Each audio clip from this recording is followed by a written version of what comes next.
বাড়িটা সে দখল করবে, জমিটা আবাদ করে তোমার বিবি খাবে, অথচ তোমার হায়াত যেদিন ফুরে যাবে তোমার মৃত্যুর পরে 3টা রাত কিন্তু তোমার বিবি তোমার সাথে কবরে থাকতে রাজি হবে না।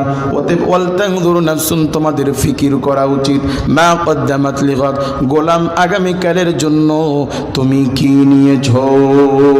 কথাগুলো কার? এই কথাগুলো বোঝা দরকার আছে কি নাই? আছে কি নাই? আমার ভাইরা, নবী মুসা কালিমুল্লাহর জামানায় রাস্তার ভিতরে একজন মহিলা বসে কান্না করে। নবী মুসা কালিমুল্লাহ বুড়ি মহিলার কাছে গিয়ে বলে, মা আপনি কেন এভাবে কান্না করেন? মহিলা ডাক দিয়ে বলে, ও আল্লাহর নবী মুসা কালিমুল্লাহ, আমি কান্না করি এই জন্য আমার একটা শিশু বাচ্চা হঠাৎ পানিতে ডুবে মারা গিয়েছে। কে মারা গেছে? জোরে বলেন। তো আল্লাহ নবী মুসা কালিমুল্লাহ জিজ্ঞেস করলেন, মারে তোমার এই শিশু বাচ্চার বয়স কত? মহিলা বলে, হুজুর আল্লাহ নবী মুসা কালিমুল্লাহ, আমার এই শিশু বাচ্চার বয়স 350 বছর। কত বছর? তাও কি শিশু। আল্লাহ নবী মুসা কালিমুল্লাহ বলে, মাগো আপনার মৃত্যু সন্তানের বয়স 350 বছর, তারপরও আপনি বলছেন শিশু। বুড়ি মহিলা আল্লাহ নবী মুসা কালিমুল্লাহকে ডাক দিয়ে বলে, ও আল্লাহ নবী মুসা কালিমুল্লাহ, কেন আমি আমার বাচ্চাকে শিশু বলবো না? কারণ আমার আব্বারা, আমার বাবারা, আমার দাদারা 1000 বছর 1500 বছর হায়াত পেয়েছে, সেখানে আমার সন্তান 350 বছর হায়াত পেয়েছে। তো আমার বাচ্চাকে শিশু বলবো না তো আমি কি বলবো? আল্লাহু আকবার বলেন। নবী মুসা কালিমুল্লাহ মহিলারা সুস্থ করে বলে, মাগো আপনার সন্তান তো 350 বছর হায়াত পেয়েছে। মারে শেষ জামানায় এমন এক উম্মত আসবে যে উম্মতের গড়ায়ু হবে 60 থেকে 70 বছর। মহিলা আশ্চর্য হয়ে গেছে, বলেন কি 60-70 বছর বাঁচবে? তো এরা কি থাকার জন্য ঘর বানাবে? আল্লাহু আকবার বলেন। বুড়ি আশ্চর্য হয়ে গেছে, শেষ জামানার উম্মত, এদের গড় আয়ু হবে 60-70 বছর, তো এরা কি থাকার জন্য ঘর বানাবে? আল্লাহ নবী মুসা কালিমুল্লাহ বলে, মা ওরা শুধু ঘরই বানাবে না, বরং ওদের ঘর হবে বিশ্বের সেরা সেরা উঁচু উঁচু ঘর। কথা বলেন ঠিক কি না? কাজী আমরা 60-70 বছর হায়াত পেয়ে নিজেকে এমন ক্ষমতাওয়ালা মনে করি, কারটা জোর করে দখল করব, কিভাবে সুদের টাকা লাগায় ধনী হব, শুধু এই ফিকির করি। 60 বছরে যদি ক্ষমতার জন্য টাকার জন্য আমরা এত পাগল হই, তাহলে আগের জামানার মতো যদি 1000 বছর যদি হায়াত পাইতাম, তাহলে তো হয়তো আল্লাহর সাথেই যুদ্ধ করতাম। বলেন নাউজুবিল্লাহ। কথা বলেন ঠিক কি না? কাজে আমার ভাইয়েরা, দুনিয়ার খুব সামান্য সময় চলে যাইতে হবে। এই যে এখন আমের মুকুল আসতেছে, ফুল ফুটে ছোট্ট ছোট আম ধরতেছে, চোখের পলকে 2-3 মাসের ব্যবধানে এই আমটা আস্তে আস্তে বড় হবে। কথা বলেন ঠিক কি না? এক সময় আমটা ভরা যৌবন পাবে, শক্ত হয়ে যাবে, ভেতরে একটা আঁটি তৈরি হবে। আম যদি মনে করে এই তো আমার শক্তি ফিরে আসছে, আমি আর ঝরে পড়ে যাব না, আমি সব সময় গাছেই থাকবো, এটা কি সম্ভব? ঠিক স্বল্প সময়ের ব্যবধানে এই আম আবার তার শক্ত আমকে চৈত্র মাসের বৈশাখ জ্যৈষ্ঠ মাসের গরমে আস্তে আস্তে এই আমটা আবার পাকা ধরে বৃদ্ধ হয়ে নরম হয়ে ঝুলে পড়ে যাবেই যাবে। কথা বলেন ঠিক কি না? ঠিক মানুষের জীবনটা এমন, ঠিক মানুষের জীবনটা এমন। যারা আজকে মুরব্বী, তারা এক সময় ছোট ছিলাম, মাঠের ভিতরে খেলা করেছি, দৌড়াদৌড়ি করেছি, বন্ধুদের সাথে দুষ্টামি করেছি, দেখতে দেখতে যৌবন পেয়েছি, বড় হয়েছি, বিবাহ করেছি, দেখতে দেখতে সন্তানের বাবা হয়েছি। কয়েকটা দিনের ব্যবধানে দাড়িও পাকা শুরু হলো, আর কয়েকটা দিনের ব্যবধানে আমিও জমিন থেকে চলে যাওয়া উপযুক্ত হয়ে যাব। কাজী আল্লাহ বলেন, গোলাম ওয়ালতানজুর নাফসুন, তোমাদের চিন্তা করা উচিত, তোমাদের ভাবা উচিত, মা কদ্দামাত লিগাদ, তুমি আগামীকালের জন্য কি নিয়েছো। ইন্নাল্লাহা খাবীরুম বিমা তা'মালুন, মনে রেখো নিশ্চয়ই আল্লাহ পাক সব কিছু জানেন, তোমরা কি করো কি করছো সব কিছু কে জানেন? আরো জোরে বলেন কে জানেন? অতএব আল্লাহ বলেন গোলাম শোনো, ওয়ালা তাকুনু কাল্লাযীনা নাসুল্লাহ ফাআনসাহুম আনফুসাহুম উলাইকা হুমুল ফাসিকুন। আল্লাহ পাক বলেন ওয়ালা তাকুনু কাল্লাযীনা নাসুল্লাহ, তোমরা তাদের মতো হয়েও না যারা আল্লাহকে ভুলে গেছে। কে বলতেছেন? তোমরা তাদের মতো হয়েও না যারা আল্লাহকে ভুলে গেছে। ফাআনসাহুম আনফুসাহুম, আল্লাহ বলেন যারা আল্লাহকে ভুলে গেছে ওরা আসলে আল্লাহকে ভুলে নাই, ওরা নিজেকেই ভুলে গেছে। অর্থাৎ আজকে যারা নামাজ পড়ে ওরা আল্লাহকে জিতায় নাই, নিজেকে জিতিয়েছে। আবার যারা নামাজ পড়ে না ওরা আল্লাহকে ঠকায় নাই, ওরা নিজেকেই নিজে ঠকিয়েছে। কাজী আমার ভাইয়েরা, আজকে 1 পয়সা দান করলেও আপনার, আপনি জিতলেন। আপনি একটা সেজদা দিলেও এটা আপনার লাভ হলো, আল্লাহর কোনো লাভ নেই। কথা বলেন ঠিক কি না? এলাকার একজন মিস্ত্রি ঢাকায় এক বিল্ডিং কোম্পানিতে কন্ট্রাক্টরের কাজ করে, বিল্ডিং বানায়। তো 30 বছর কাজ করেছে। এখন এই কন্ট্রাক্টর সাহেব একটু মুরব্বী হয়ে গেছে, শক্তি আগের মতো পায় না। তো ওই বিল্ডিং কোম্পানির চেয়ারম্যান স্যারের কাছে গিয়ে বলতেছে, স্যার আমি আপনার এই কোম্পানিতে দীর্ঘ 30 বছর কাজ করেছি, এখন আমার শক্তি কমে গিয়েছে, ছেলে মেয়ে বড় হয়ে গেছে, তারাও আমাকে আর কাজ করতে দিতে চায় না। তো কাজেই যদি আপনি যদি আমাকে এই কাজ থেকে অব্যাহতি দিতেন, কিছু অর্থ দিয়ে আমাকে যদি বিদায় করে দিতেন তাহলে ভালো হইত। তো চেয়ারম্যান সাহেব বলতেছে, বাবা আপনি আমার এই কোম্পানিতে কাজ করেছেন 30 বছর, আমার এই বিল্ডিং কোম্পানি আপনার কাছে ঋণী, কারণ আপনি শ্রম দিয়েছেন, কষ্ট করেছেন। তো ঠিক আছে, আপনাকে অব্যাহতি দিব, কিছু হাদিয়াও দিব, তবে মেহেরবানি করে যদি আমাকে শেষবারের মতো একটা 2 তলা বিল্ডিং বানায় দিতেন, তো এটা বানানো হলেই আপনাকে কিছু হাদিয়া দিয়ে মওকুফ করে দিব।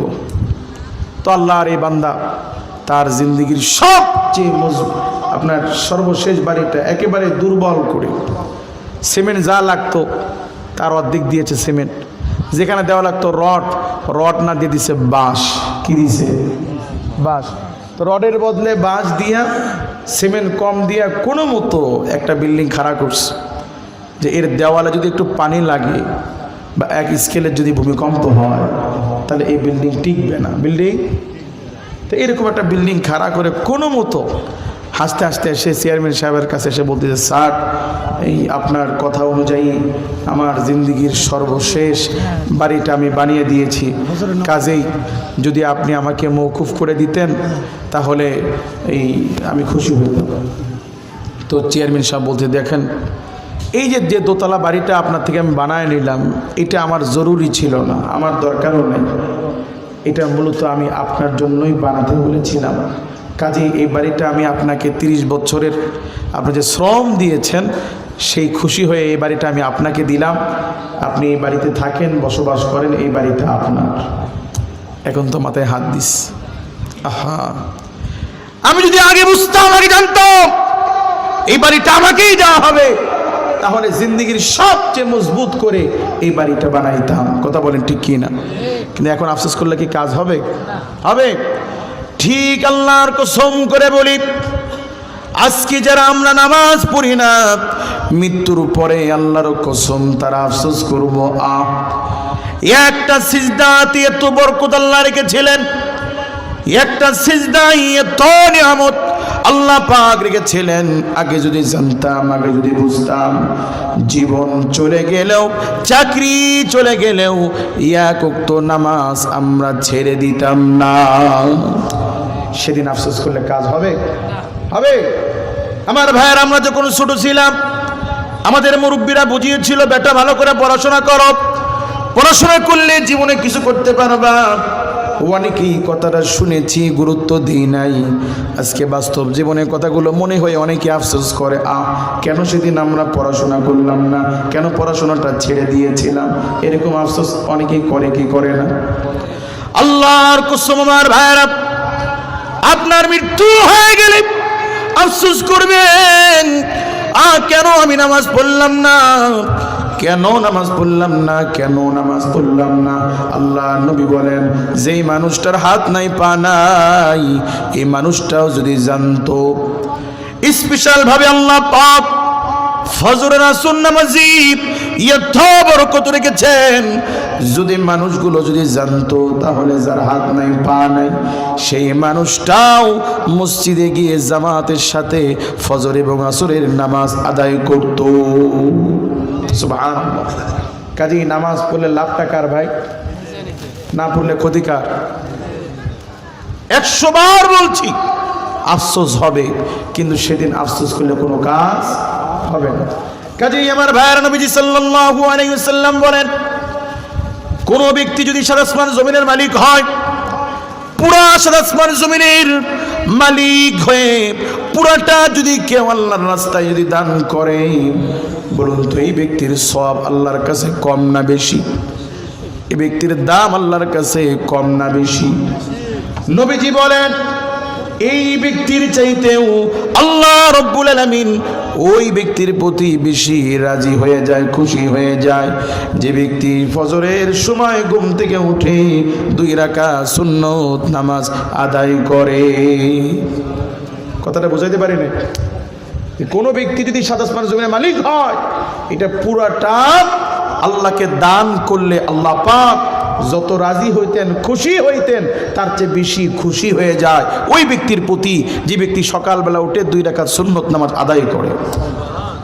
তো সুন্নতের দাম যদি এত বেশি হয়, ফরজের দাম কম না বেশি? কম না বেশি? কাজেই আমার ভাইয়ের মৃত্যুর পরে আফসোস করবেন, কেন নামাজ পড়লাম না। অতএব ওই মৃত্যুর পরে আফসোস করার আগে আল্লাহ পাক আপনাকে সতর্ক করে দিয়ে বলেন, গোলাম ওয়াল তানজুরু নাফসুন, তোমাদের ফিকির করা উচিত, ভাবা উচিত, মা কদ্দামাত লিগাদ, তুমি আগামীকালের জন্য কি নিয়েছো। কাজেই আগামীকালের চিন্তা করা দরকার আছে কি নাই? ছেলে মেয়ে থাকলে ধুমসে মাদ্রাসায় দিবেন। কোথায় দিবেন? নবীজি সাল্লাল্লাহু আলাইহি ওয়াসাল্লাম বলেন, মান ক্বারাআল কুরআন ওয়া হাফিযাহু আদখালাহু আল্লাহুল জান্নাহ, কোন মুমিন যদি কোরআনের হাফেজ হয়, আল্লাহ পাক আদখালাহু আল্লাহুল জান্নাহ, কোরআনুল কারীমের ফদাইলে আল্লাহ পাক ওই হাফেজ ছেলেকে আল্লাহ রাব্বুল আলামিন বিনা হিসাবে জান্নাতে দিবেন। সুবহানাল্লাহ। বলতে পারেন ছেলে হাফেজ হলে আমার লাভ কি? নবীজি আমার বলেছেন, হাসরের কঠিন মাঠে আল্লাহ পাক এই হাফেজের আব্বা আম্মার মাথার ভেতরে এমন নূরের টুপি পরায় দিবেন, যেই টুপির আলোতে গোটা হাসরের মাঠ আলোকিত হয়ে যাবে। সুবহানাল্লাহ। মানুষগুলো জিজ্ঞেস করবে, এরা কারা? এই যে মাথার ভিতরে এই নূরের টুপি দেখা যায়, মানুষগুলো কারা? এরা কি নবী? এরা কি শহীদ? বলা হবে না, এরা নবীও না, শহীদও না, এরা হলো ও ধরনের কোরআনুল কারীমের হাফেজের বাবা, যেই পিতা মাতা সন্তানকে কোরআনের হাফেজ বানিয়েছিল। নবীজি আমার বলেন, এই কোরআনের খাতিরে আল্লাহ পাক হাফিজকে তো জান্নাতে দিবেই, বরং ওয়াশাফাহু মিন আশারাতি মিন আহলি বাইতিহি ক্বাদ ইস্তাওজাবান নার। আল্লাহ নবী বলেন, এই হাফিজকে আল্লাহ পাক হাসরের মাঠে 10 জন ব্যক্তিকে সুপারিশ করার মতো তৌফিক দিবেন। কেমন 10 জন ব্যক্তি? আল্লাহ নবী বলেন, ক্বাদ ইস্তাওজাবান নার, যেই 10 জনের জন্য জাহান্নাম ওয়াজিব হয়েছিল, আপনার পরিবারের এমন 10 জন জাহান্নামীকে আপনার ছেলে যদি হাফেজ হয়, এই ছেলের ওসিলাই, আপনার ছেলে হেফজ হওয়ার ওসিলাই বেছে বেছে জাহান্নাম থেকে 10 জন আত্মীয়কে বিনা হিসাবে আল্লাহ পাকের জান্নাতে নিয়ে যাওয়ার ক্ষমতা লাভ করবে। কাজেই ছেলে মেয়েদেরকে হাফেজ বানাবেন তো? ইনশাআল্লাহ বানাবেন তো? যারা ছেলেকে পারেন না, নাতিকে বানান।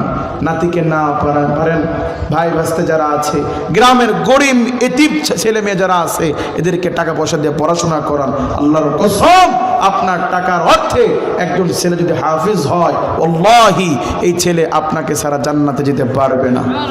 কাজে এমন একটা কাজ করতে পারলেও একটা আশা করতে পারেন না, আর কিছু না হোক, আমি আমার ছেলেকে হাফেজ বানিয়েছি, এই হাফেজ ছেলের ওসিলায় হয়তো আল্লাহ আমাকে মাফ করবেন। কথা বলেন ঠিক কি না? কাজেই ছেলে মেয়েদেরকে মাদ্রাসা দিবেন তো ইনশাআল্লাহ। প্রাসঙ্গিক কর্মে একটা কথা বলি, ভুলেও কখনো কোনো আলেমের সাথে বেয়াদবি করবেন না, আলেমদের সাথে হিংসা করবেন না। লিখে রাখেন, যারা আলেমদেরকে বাঁকা চোখে দেখবে, আলেমদেরকে হিংসা করবে, এদের 14 গোষ্ঠীতে আলেম তৈরি হবে না। কারণ আলেম তো দিবে না আল্লাহ, কারণ ও তো আলেমের মর্যাদা বুঝবে না, কদর বুঝবে না। কাজী আলেমদেরকে শ্রদ্ধা করবেন, সম্মান করবেন। এই আলেমকে শ্রদ্ধার সম্মান করার কারণে হয়তো আপনার ছেলেকে আপনি আলেম বানাইতে পারেন নাই, কিন্তু আপনি যে আলেমকে মোহাব্বত করেছেন, শ্রদ্ধা করেছেন, আল্লাহ পাক আপনার বংশের 3 পুরুষ পরে হলেও একটা আলেম দিবে। আর বংশে একটা আলেম হওয়া মানে কত বিশাল নিয়ামত জানেন? এই যে ইমাম সাহেব যারা মসজিদে ইমামতি করেন, মহল্লার যত দোয়া, প্রত্যেকটা দোয়াতে ওলামায়ে কেরাম মসজিদের ইমাম দোয়া করে, আল্লাহ আমাদের আব্বা আম্মা, দাদা দাদি, নানা নানি, আমাদের মুরব্বীদেরকে আপনি মাফ করে দেন। ইমাম সাহেব 5 ওয়াক্ত নামাজে যে মুরব্বীদের জন্য দোয়া করলেন, নামাজ ছাড়াও বাড়িতে বাড়িতে যে দোয়া হলো, সেই দোয়াগুলোতে যে ইমাম সাহেব বাপ দাদার জন্য দোয়া করছে, বছরে কি 2টা দোয়াও কি কবুল হবে না? কথা বলেন, কাজে আর কি লাগে? আমার তো মনে হয় যারা ইমাম সাহেবের বাবা মা দাদা দাদি, এদের কবরের আযাব হওয়ার সুযোগই নাই। কথা বলেন ঠিক কি না? কাজী আল্লাহর হস্তে সবাই চেষ্টা করবেন পরকালের আশায় ছেলে মেয়েদেরকে মাদ্রাসায় দিতে। হ্যাঁ, যদি আপনাদের কোনো স্বপ্ন থাকে ছেলেকে ব্যারিস্টার বানাবেন, ডাক্তার বানান, অসুবিধা নেই, তবে আল্লাহর হস্তে জীবনের 1টা বছর বাচ্চাকে মাদ্রাসায় দিবেন। 1টা বছর যদি মাদ্রাসায় পড়ে, এই সন্তান আর কিছু না হোক, নাস্তিক হবে না। কি হবে না? নাস্তিক হবে না, মুরতাদ হবে না, মুশরিক হবে না, মাজারে গিয়ে সেজদা দিবে না, কখনো ইসলাম থেকে খারিজ হয়ে যাবে না। কাজী আল্লাহর হস্তে প্রত্যেক মুসলমানের সন্তানকে কমপক্ষে 1 বছর মাদ্রাসায় দিবেন। যারা ছেলেদেরকে স্কুল কলেজে পড়াতে ইচ্ছুক তাদেরকে বলছি কমপক্ষে কয় বছর? 1 বছর দিলে তলাবুল ইলমি ফারিদাতুন আলা কুল্লি মুসলিম, একজন মুসলমানের যতটুকু জ্ঞান না অর্জন করলেই না, কোরআন শুদ্ধ করা, নামাজের মাসলা মাসাইল জানা, বাবার মৃত্যুর পরে জানাজার নামাজ পড়ানো, মোটামুটি 1 বছরে এই শিক্ষাগুলো আপনার সন্তান পেয়ে যাবে। কাজেই প্রত্যেকের কাছে অনুরোধ, আল্লাহর হস্তে প্রত্যেকেই সব মুসলিম বাচ্চাদেরকে কমপক্ষে 1 বছর মাদ্রাসায় দিবেন তো ইনশাআল্লাহ? আল্লাহ তৌফিক দান করুন বলে আমিন। আমার ভাইরা, দুনিয়ার সময় খুব অল্প, আমাদেরকে চলে যাইতে হবে। কাজেই আমাদেরকে সব সময় পরকালের ফিকির করতে হবে। কিসের ফিকির? নবীজি সাল্লাল্লাহু আলাইহি ওয়াসাল্লাম বলেছেন যে মুমিন ব্যক্তি 5 ওয়াক্ত নামাজের পরে একবার করে আয়াতুল কুরসি পাঠ করবে। কোন আয়াত? কোরআনুল কারীমের সর্বশ্রেষ্ঠ আয়াত হচ্ছে আয়াতুল কুরসি। আয়াতুল, নবীজি আমার বলেন যে মুমিন 5 ওয়াক্ত নামাজের পরে একবার করে আয়াতুল কুরসি যে মুমিন তেলাওয়াত করবে, এই ব্যক্তির মাঝে আর জান্নাতের মাঝে বাধা হলো মৃত্যু। আল্লাহ পাক মৃত্যুর পরে বিনা হিসাবে আল্লাহ রাব্বুল আলামিন তাকে জান্নাত দান করবে। কাজে আয়াতুল কুরসি প্রত্যেকেই 5 ওয়াক্ত ফরজ নামাজের পরে পড়বেন তো ইনশাআল্লাহ? পড়বেন তো? যারা পারেন না, হুজুর আমি তো পারি না, আরে ভাই, কোরআনের শ্রেষ্ঠ আয়াত, 6 বছর 5 বছরের একটা বাচ্চা যদি গোটা কোরআনই মুখস্থ করতে পারে, আপনি মুসলমান হিসেবে কোরআনের শ্রেষ্ঠ একটা আয়াত আপনি কেন পারবেন না? চেষ্টা করেন, 1 মাস লাগুক, 1 বছর লাগুক, 10 বছর লাগুক, প্রতিজ্ঞা করেন আমি আয়াতুল কুরসি শিখবো ইনশাআল্লাহ। পড়বো তো? 2 নম্বর আমল শোনেন, আল্লাহর নবী বলেন কোন মুমিন যদি 5 ওয়াক্ত নামাজের আগে ওযু করার পূর্বে মিসওয়াক করে যদি ওযু করে নামাজ পড়ে, আল্লাহর নবী বলেন আল্লাহ পাক মিসওয়াক ছাড়া ওযু করে নামাজ পড়লে যে সওয়াব হতো, মিসওয়াক করে ওযু করে নামাজ পড়ার কারণে আল্লাহ পাক আগের চাইতে 70 গুণ বেশি সওয়াব দান করবেন। কত গুণ? 1 মিসওয়াকে সওয়াব বাড়ছে কয় গুণ? যত শীতই হোক, যদি গণপ্রজাতন্ত্রী বাংলাদেশ সরকারের মাননীয় প্রধানমন্ত্রী যদি ঘোষণা করেন যে আগামীকাল থেকে রাত 3টার সময় গুরুদাসপুর উপজেলার সামনে যারা সরকারি বাক্সে 1 টাকা করে জমা দিবে, 1 মাস পরে তাদেরকে 1 টাকার বিনিময়ে 70 টাকা করে দেওয়া হবে। রাত 3টার সময় ওখানে লাইনে জায়গা পাওয়া যাবে? নেতা খেতারই তো অভাব হবে না। কথা বলেন ঠিক কি না? তাহলে দুনিয়ার সামান্য 70 গুণ টাকার জন্য রাত 3টার সময় মানুষ ঘুমকে হারাম করে দিয়ে যদি সেখানে লাইনে দাঁড়াইতে পারে, তো আপনি নিজের কল্যাণের জন্য মিসওয়াক করতে কি পারবেন না? একটা মিসওয়াকের দাম কত? 2 লাখ টাকা? সর্বোচ্চ একটা বিদেশি গাছের ডালও যদি হয় সর্বোচ্চ 20 থেকে 30 টাকা, কথা বলেন ঠিক কি না? আর আমাদের গ্রামগঞ্জে কি ডালের অবস? যে কোনো গাছের ডাল দিয়ে উজু করার আগে 2টা ডলা দিয়ে আপনি উজু করেন। আল্লাহ নবী বলেছেন যদি আমার উম্মতের কষ্ট না হতো তো আমি এই মিসওয়াক করাকে বাধ্যতামূলক করে দিতাম। নবীজির জীবনে এমন একটা ওয়াক্ত যায় নাই যে ওয়াক্তে নবীজি মিসওয়াক করেন নাই। এমনকি আল্লাহ নবী রাহমাতাল লিল আলামিন ইন্তিকালের একটু আগে আল্লাহর নবী ঠিকভাবে কথা বলতে পারছেন না, শরীরে প্রচন্ড জ্বর। আম্মাজানকে ইঙ্গিত দিলেন মিসওয়াক নিয়ে আসার জন্য। আম্মাজান বলেন আমি মিসওয়াক নিয়ে আসলাম। আল্লাহর নবীকে মিসওয়াক দেওয়ার আগে আমি চাবায়া চাবায়া নরম করে আল্লাহর নবীর মুখে দিলাম। আল্লাহর নবী ইন্তিকালের একটু আগেও আল্লাহর নবী মিসওয়াক করেছেন। কাজী যে রাসূল এমন কথা বলেছেন আমার উম্মতের কষ্ট না হলে মিসওয়াক করাকে আমি বাধ্যতামূলক করে দিতাম। অতএব ও আমার নবীর উম্মতেরা যত কষ্ট হোক আগামীকাল থেকে আমরা মিসওয়াক করে ওযু করে নামাজ পড়ব, বলে ইনশাআল্লাহ। কারা কারা পারবেন? করবেন তো ইনশাআল্লাহ? আল্লাহ তৌফিক দান করুন, আমিন। 3 নাম্বার ভাই, ওযু করার পরে কালিমা শাহাদাত পড়বেন। ওযু করার পরে আমরা মোটামুটি সবাই পারি কিন্তু পড়ি না, তাই পড়লে কি লাভ? নবীজি বলেছেন যে ব্যক্তি ওযু করার পরে কালিমা শাহাদাত পাঠ করবে আল্লাহ পাক তার মৃত্যুর পরে জান্নাতের 8টা দরজাই খুলে দিবেন। কাজেই ওযুর আগে মিসওয়াক, ওযুর পরে কি? কালিমা শাহাদাত, আর 5 ওয়াক্ত ফরজ নামাজের পরে আয়াতুল কুরসি। মন থাকবে তো ইনশাআল্লাহ?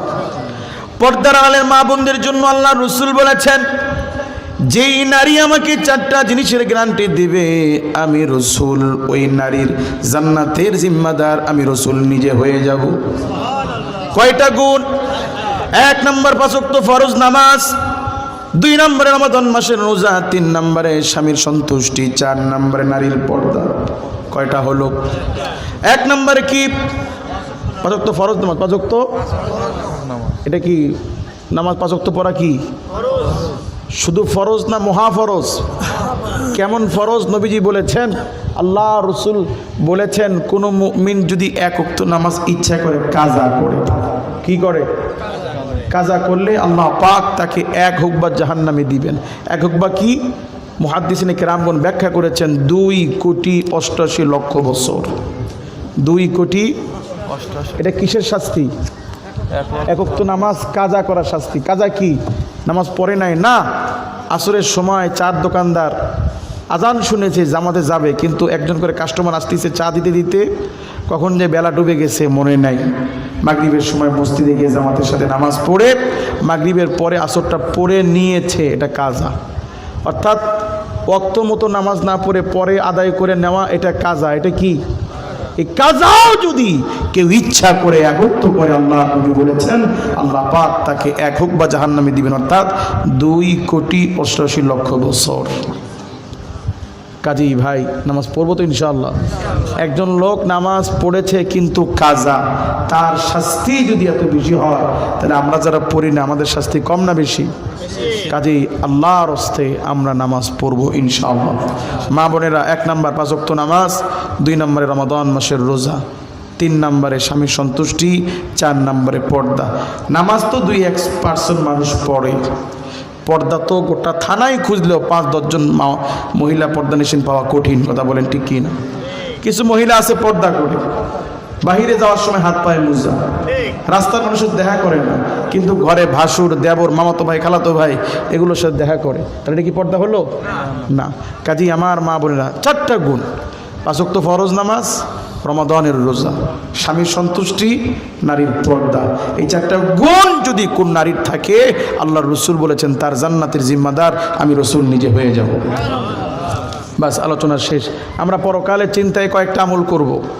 5 ওয়াক্ত নামাজ তো পড়বই, নামাজের পরে কি পড়বো? আয়াতুল কুরসি। সবাই পড়বো তো ইনশাআল্লাহ? যারা পারি না শিখবো, 10 বছর লাগুক অসুবিধা নাই, তাও শিখবো। এই আয়াতের অনেক ফজিলত। নবীজি বলেছেন কোনো ব্যক্তি রাতের বেলা ঘুমানোর পূর্বে এই আয়াতুল কুরসি পড়ে যদি ঘুমায় আল্লাহ পাক তার সারা রাত্রের চোর ডাকাত থেকে তার জানমালকে আল্লাহ হেফাজত করবে। তাহলে আয়াতুল কুরসি মুখস্থ করবো ইনশাআল্লাহ। 2 নম্বরে কি আমলের কথা বলেছি? মিসওয়াক। 2 নম্বরে কি? 3 নম্বরে কালিমা শাহাদাত। আমল করবো তো ইনশাআল্লাহ। একজন ভাই যদি আমল করে জীবন সার্থক হয়ে যাবে। তাহলে কয়টা আমলের কথা বলেছি? তিনটা। আয়াতুল কুরসি, অজুর আগে, অজুর পরে। আচ্ছা, এই তিনটা কি খুব বেশি ভারী, খুব বেশি কঠিন? অল্প একটু আমল কিন্তু বিশাল নেকি। এই ছোট্ট আমলের ওসিলায় জান্নাতে যাওয়া সহজ হয়ে যাবে। পারবো তো ইনশাআল্লাহ? পারবো তো? আর দুইটা জিনিস ছাড়তে বলবো। কয়টা জিনিস? দুইটা। নাম্বার 1, নবীজি বলেছেন সালাসাতুন লা ইউকাল্লিমুহুমুল্লাহু ইয়াওমাল কিয়ামা, 3 শ্রেণী ব্যক্তি ওরা আল্লাহর কাছে এত খারাপ, এত নিকৃষ্ট, আল্লাহ পাক হাসরের মাঠে এদের সাথে কথা বলবে না, ওদের দিকে ফিরেও তাকাবে না, আল্লাহ ওদের গুনাহ মাফ করবে না। ওয়ালাহুম আযাবুন আলীম, ওদের জন্য রয়েছে জাহান্নামের শাস্তিদায়ক আযাব। কয় শ্রেণী? এর ভিতরে এক শ্রেণী হলো সেই সমস্ত মুসলিম যুবক, যেই মুসলমান পুরুষগুলো জমিনে চলাফেরার সময় তার কাপড়কে টাকনুর নিচে পরিধান করে। আজকে আফসোস, কি শিক্ষিত, কি মূর্খ, কি দিনমজুর, কি মাস্টার, পাইকারি দরে মুসলমানের কাপড় আজ টাকনুর নিচে। কথা বলেন ঠিক কি না? অথচ নবীজি সাল্লাল্লাহু আলাইহি ওয়াসাল্লাম বলেছেন যে পুরুষগুলো তার কাপড়কে টাকনুর নিচে পরবে তাদের প্রতি আল্লাহর লানত। আল্লাহ রাব্বুল আলামিন তাদের সাথে বিচারের মাঠে কথা বলবে না, ওদের দিকে তাকাবে না, ওদের গুনাহ মাফ করবে না, ওদের জন্য রয়েছে জাহান্নামের শাস্তিদায়ক আযাব। কাজে আর কখনো আমরা কাপড় টাকনুর নিচে পরবো না, বলি ইনশাআল্লাহ। হাত তোলেন। কাপড় টাকনুর নিচে পরলে কোন লাভ আছে? টাকা পয়সা পাওয়া যায়? জেনার একটা দিক আছে, কিছু মজা পাওয়া যায়। সুদ ঘুষের একটা দিক আছে, কিছু টাকা পাওয়া যায়। কিন্তু যারা কাপড় টাকনুর নিচে পরে কোনো কি লাভ আছে? বরং আজকের বিজ্ঞান বলেছে যারা কাপড় টাকনুর নিচে পরবে ওই সমস্ত পুরুষদের যৌন শক্তি কমে যায়। মেয়েদের জন্য কাপড় টাকনুর নিচে পরা ফরজে আইন। কোনো মেয়ে নামাজ পড়ার সময় যদি তার কাপড় টাকনুর উপরে থাকে তো নামাজই হবে না, নামাজ। কারণ মেয়েদের কাপড় টাকনুর নিচে পরা ফরজে আইন, এটা সতর। এটা কি? জোরে বলেন। আমাদের যেমন হাঁটু থেকে নাভি পর্যন্ত ঢেকে রাখা সতর, মেয়েদের কাপড় টাকনুর নিচে পরা এটা সতর। যদি টাকনু বের হয়ে থাকে তো সতর বের হয়ে গেল, নামাজ নষ্ট হয়ে যাবে। কাজেই মেয়েদের জন্য কাপড় টাকনুর নিচে পড়া ফরজ। আফসোস, দুর্ভাগ্য, মুসলমান তরুণীদের কাপড় ইচ্ছা করে 4 ইঞ্চি 5 ইঞ্চি উপরে তারা পরতেছে। কথা বলেন ঠিক কিনা? কাজেই আজকে গিয়ে ছেলে মেয়েদেরকে শাসন করবেন, খবরদার। ছেলেকে ডেকে বলবেন তোমার কাপড় যেন কোনোদিন আর না দেখি কাপড় টাকনুর নিচে পড়তে। মেয়েকে সতর্ক করে দেবেন, খবরদার, ঘরে কিংবা বাহিরে আগামীকাল থেকে তোমার কাপড় যদি আমি টাকনুর উপরে দেখি তো নগদে কিন্তু একদম চামড়া তুলে ফেলবো। পারবে না ইনশাআল্লাহ? ভাই, সন্তান দেওয়ার মালিক কে? আল্লাহ যদি না দিতেন সন্তান পাইতেন? বহু পিতামাতা সুস্থ, ডাক্তার বলে কোনো সমস্যা নেই, তারপরও বাচ্চা হয় না। কারণ সন্তান দেওয়ার মালিক কে? যদি বলেন, এই সন্তান হচ্ছে আল্লাহর দেওয়া আমানত। আল্লাহর দেওয়া কি? এই সন্তানের ওসিলায় অনেক মানুষ সহজে জান্নাতে যাবে, আবার সন্তানের ওসিলায় অনেক নামাজি হাদিসাব মানুষ ফেসে যাবে। সন্তান হচ্ছে বাইপাস রোড, জান্নাতে যাওয়ার কি? জাহান্নামে যাওয়ারও বাইপাস রোড। যেমন আমরা অনেকেই মেয়ে সন্তান হলে মুখ কালো করি, কি করি? অথচ নবীজি সাল্লাল্লাহু আলাইহি ওয়াসাল্লাম বলেছেন মেয়ে সন্তান হওয়ার পরে 7 দিনের দিন একটা ছাগল দিয়ে আকিকা দিয়ে সুন্দর একটা নাম রেখে দাও। মেয়েকে বড় হওয়ার সাথে সাথে দিনই শিক্ষা দাও। বালেগ হওয়ার পর থেকে তাকে পর্দায় রাখো। বালেগ হয়ে গেলে দিনদার নামাজি কালামি ছেলেদিকে বিয়ে দেয়া দাও। তোমার দায়িত্ব শেষ। দায়িত্ব কি? বিয়ের আগ পর্যন্ত মেয়েকে দিনের উপরে বড় করা, নামাজ শিক্ষা দেওয়া, কোরআন শিক্ষা দেওয়া, বালেগ হলে পর্দায় রেখে দেওয়া, দিনদার ছেলেদিকে বিবাহ দেওয়ার পরে দায়িত্ব শেষ। দায়িত্ব কি? শেষ। এতটুকু কেউ করতে পারলে একটা মেয়ের জন্য একটা জান্নাত, 10টা মেয়ের বাবা হলে 10টা জান্নাত আল্লাহ দিবেন। কাজে এই মেয়ে হচ্ছে আল্লাহর জান্নাতে যাওয়ার সহজ কি রাস্তা। আবার এই মেয়ে যদি মানে বেপর্দা হয়, আল্লাহ রসুল বলেছেন দায়ুসুলা ইয়াদখুলুল জান্নাহ, যারা দায়ুস এরা জান্নাতের ঘ্রাণ পাবে না। জান্নাতের ঘ্রাণ। নবীজি বলেন একজন নারীর জন্য 4 জন পুরুষ দায়ুসের কাছে দাঁড়াবে। কয়জন? 1 নম্বর, বিয়ের আগে বাবা এবং বিয়ের আগে তার বড় ভাই।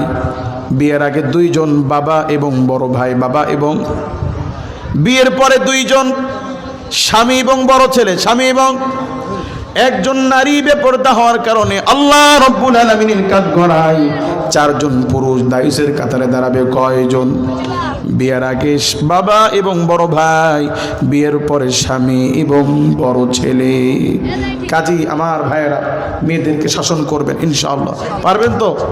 ছেলেদেরকে হাফেজ বানাবেন, আলেম বানাবেন, মেয়েদেরকে পর্দায় রাখবেন, দিনদার ছেলেদেরকে বিয়ে দেবেন, বাস জান্নাতে একটা মেয়ের জন্য আল্লাহ জান্নাত দান করবে। আল্লাহ পাক আমাদের সবাইকে তিনটা আমল, কয়টা আবার একটু বলেন? এক নাম্বার কি? আয়াতুল কুরসি। দুই নাম্বার মিসওয়াক। তিন নাম্বার শাহাদাত। দুইটা কাজ করা যাবে না, কয়টা? এক নাম্বার বলেছি কাপড় টাকনোর নিচে আর পরবো না, পারবো না ভাই ইনশাআল্লাহ। দুই নাম্বার আল্লাহর হস্তে, আল্লাহর হস্তে যারা দাড়ি কাটেন আর কাটিয়েন না, মারাত্মক গুনাহ। মারাত্মক কি? কেমন গুনাহ? একজন ব্যক্তি আজকে জিনা করছে, এই গুনাহ আজকেই লেখা হয়েছে, কালকে পর্যন্ত তার আমলনামায় গুনাহ চলবে না। একজন মানুষ মিথ্যা বলেছে, তার আমলনামায় আজকে একটা মিথ্যা লেখা হয়েছে, ফেরেশতারা লিখতেইছে, বিষয়টা এমন না। কিন্তু যারা দাড়ি কাটেন, এই দাড়ি এক মুষ্টি হইতে যতদিন সময় লাগে আপনার আমলনামায় চলমান একটা গুনাহ চলতেছে। কাজে আল্লাহর হস্তে আর দাড়ি কাটিয়েন না, বলেন ইনশাআল্লাহ। দুই নাম্বার ভাই, এখন যদি আপনি মারা যান সব রেখে দিবে, জামা কাপড়, জুতা, লুঙ্গি, স্যান্ডেল, কথা বলেন ঠিক কি না? কিছুই নিতে পারবেন না। আপনার কাফনের কাপড় নিয়ে আপনি কবরে যাবেন, আপনার সাথে যাইতো আপনার মুখের এই কয়টা দাড়ি, কিছুই কবরে যাবে না। যেইটা কবরে যাইতো মুখের দাড়ি, আমার জিন্দিগির পরকালের কবরের জগতের সেই সাথী বন্ধু দাড়িকেই আমি কেটে ফালায়া দিচ্ছি। কাজী আমার চাই বড় জালিম আকাশের নিচে কেউ নাই। দাড়ি হচ্ছে শিয়ার ইসলাম, বলেন দাড়ি কি? শিয়ার ইসলাম। একজন মানুষ মুসলিম না মুসলিম এটা প্রাথমিকভাবে ধারণা করা যায় তার দাড়ি দেখলে। আপনি ইন্ডিয়া গেছেন বেড়াইতে, হাজার হাজার মানুষ, সে দেশের সংখ্যাগরিষ্ঠ হিন্দু, আপনি কিভাবে বুঝবেন হিন্দু না মুসলমান? সালাম দিবেন কি দিবেন না? কিন্তু যদি দাড়ি থাকে তাহলে প্রাথমিক অবস্থায় ধারণা করা যায় লোকটা মুসলমান, কথা বলেন ঠিক কি না? আপনি ঢাকা গেছেন বেড়াইতে কোনো কাজে, দুর্ঘটনা অ্যাক্সিডেন্টে মারা গেলেন, বেওয়ারিশ লাশ, কেউ চিনতেছে না কার ছেলে বাড়ি কো, পুলিশ এই লাশ নিয়ে পড়ছে বিপাকে, কি করবে? আজিমপুর কবরস্থানে পাঠাবে না কোনো শ্মশানে পাঠায় দিবে? কারণ হিন্দু না মুসলিম বোঝার উপায় নেই। তখন আপনার লুঙ্গি খুলে উলঙ্গ করে দেখবে যে হিন্দু না মুসলমান। কাজেই মুখে যদি দাড়ি থাকতো, এই দাড়ি আপনার মৃত্যুর পরে আপনার লজ্জাস্থানকে হেফাজত করত। কাজেই যেই সুন্নাহ, যেই শিয়ার ইসলাম আপনার মৃত্যুর পরে ইজ্জতকে সমন্বিত রাখে, সেই দাড়িকে আল্লাহর হস্তে আর ফালায়েন না। ঠিক আছে তো ইনশাআল্লাহ? অনেক ভাই এমন আছেন, যুবক ভাইয়েরা, তারা চিন্তা করে হুজুর আজকাল যুগের মেয়ে দাড়ি রাখার ইচ্ছা আছে কিন্তু বিয়ের পরে, কারণ দাড়ি রাখলে আজকাল মেয়েরা বিয়েতে রাজি হয় না। এরকম ফিকির অনেকে করে কি করে না? লিখে রাখেন, লিখে রাখেন, আল্লাহর কসম করে বলছি, যেই মুসলমানের তরুণী সন্তান মেয়ে কোনো দাড়িওয়ালা ছেলেকে ফেরত দিবে, বিয়ের প্রস্তাব ভঙ্গ করে দিবে শুধুমাত্র দাড়ির কারণে, আল্লাহি এই মেয়ে সেই মেয়ে যে মেয়ে বিয়ের পরে পরকিয়া করবে, যে মেয়ে বিয়ের পরে স্বামীকে ঠকাবে। আর যে মুসলিম তরুণীর বক্তব্য হবে বিয়ে করলে কোনো দাড়িওয়ালা ছেলেকেই বিয়ে করব, সারা জীবন বুড়ি হয়ে যাব, বাবার বাড়ি থাকবো, তাও কোনো দাড়িওয়ালা ক্লিন শেভওয়ালা ব্যক্তিকে বিবাহ করব না। যে মেয়ের বক্তব্য হবে এমন, ওয়াল্লাহি আল্লাহর কসম লিখে রাখেন, আপনার বিয়ের পরে যদি ফকির হন, গরিব হন, প্রতিবন্ধী হন, অক্ষম যদি হন, আপনাকে ছেড়ে এই মহিলা যাবে না। কথা বোঝাতে পারি নাই? যে কন্যার, যে মুসলিম মহিলার মেয়ের বক্তব্য হবে এমন যে ক্লিন শেভওয়ালা ছেলেকে বিয়ে করব না, করব না, বিয়ে করলে দাড়িওয়ালা ছেলেকে বিয়ে করব, প্রয়োজনে বুড়ি হয়ে যাব, তাও ক্লিন শেভওয়ালা ছেলেকে বিয়ে করব না। যে মেয়ের বক্তব্য হবে এমন, আপনার বিয়ের পরে ফকির হন, গরিব হন, যাই হন, এই মহিলা আপনাকে রেখে ডিভোর্স দিয়ে বাপের বাড়ি চলে যাবে না। কাজেই আল্লাহর হস্তে যারা এই চিন্তা করছেন যে বিয়ের পরে রাখবেন, বিয়ের জন্য দাঁড়িয়ে রাখতে পারতেছেন না, চিন্তা পাল্টায় ফেলেন।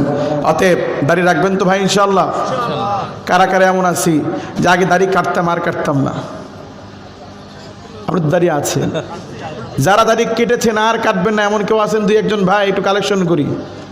আলহামদুলিল্লাহ। কি নাম ভাইয়ের? ওই যে আরেকজন ভাই, কি নাম ভাইয়ের?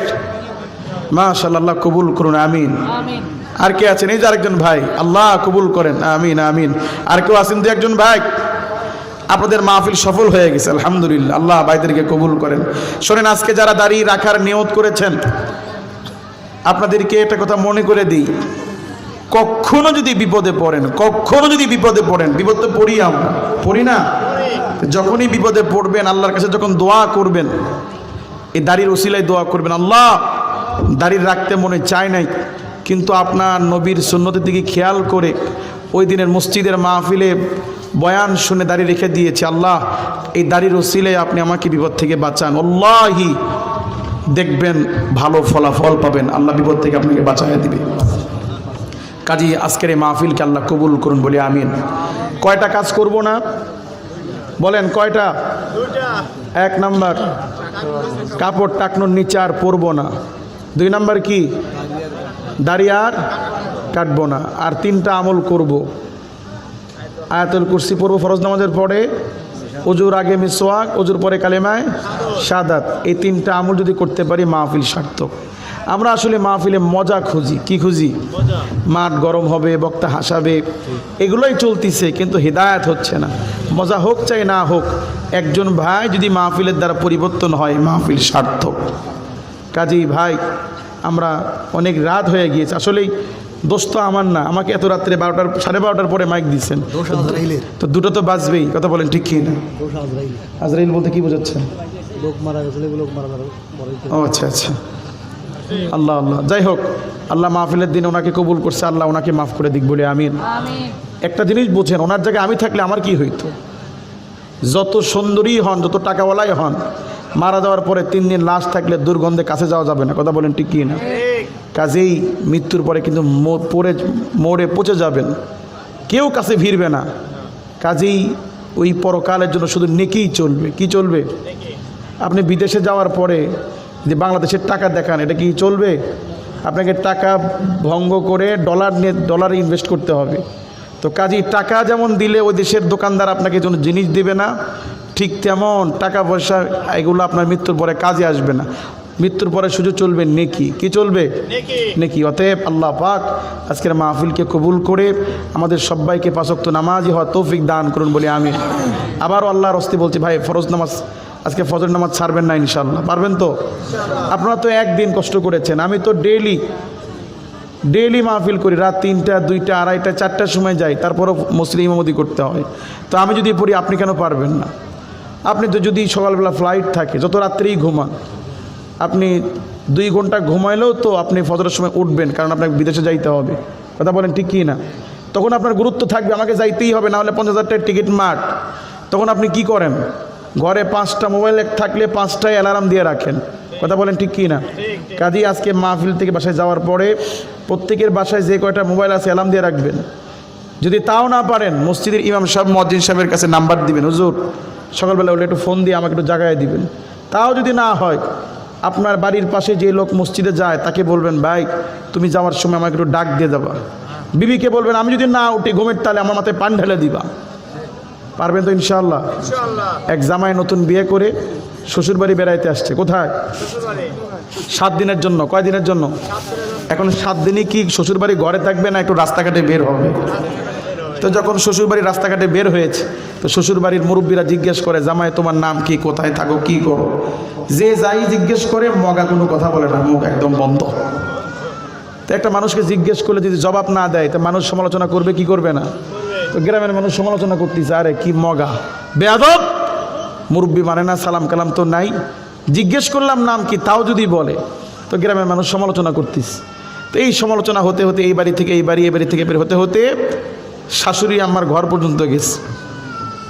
এক মহিলা গিয়ে বলতেছে, বোন আপনার জামাইকে নিয়ে তো গ্রামে খুব আলোচনা হচ্ছে। বলে কেন? বলে আপনার জামাই কারোর সাথে কথা বলে না, মানুষ প্রশ্ন করলে জবাব দেয় না। তো শাশুড়ি চিন্তা করতেছে বিষয়টা তো ভালো দেখায় না, শাশুড়ির খারাপ লাগতেছে, কিন্তু বলারও সাহস পাচ্ছে না। জামাইকে বললে নতুন জামাই আমার কি না কি মনে করে, তো কাজেই জামাইকে কিছু বলার সাহসও পাচ্ছে না। তো অনেক ভেবে চিন্তে শাশুড়ি সিদ্ধান্ত নিয়েছে যে জামাইয়ের মাকে বলবো। তো বিয়ানকে ফোন দিছে, বিয়ান আপনার ছেলে, আমার জামাই ছেলে মাশাআল্লাহ খুব ভালো, তবে সমস্যা হচ্ছে এই গত এক সপ্তাহ আমাদের বাসায় ছিল, তো গ্রামের মুরব্বীদেরকে কারোর সাথে কোনো কথা বলে নাই, অনেক মুরব্বী অনেক কথা জিজ্ঞেস করছে, কোনো জবাব দেয় নাই, তো আপনার ছেলেকে আপনি একটু আপনার মতো করে বুঝাইয়া দিয়েন।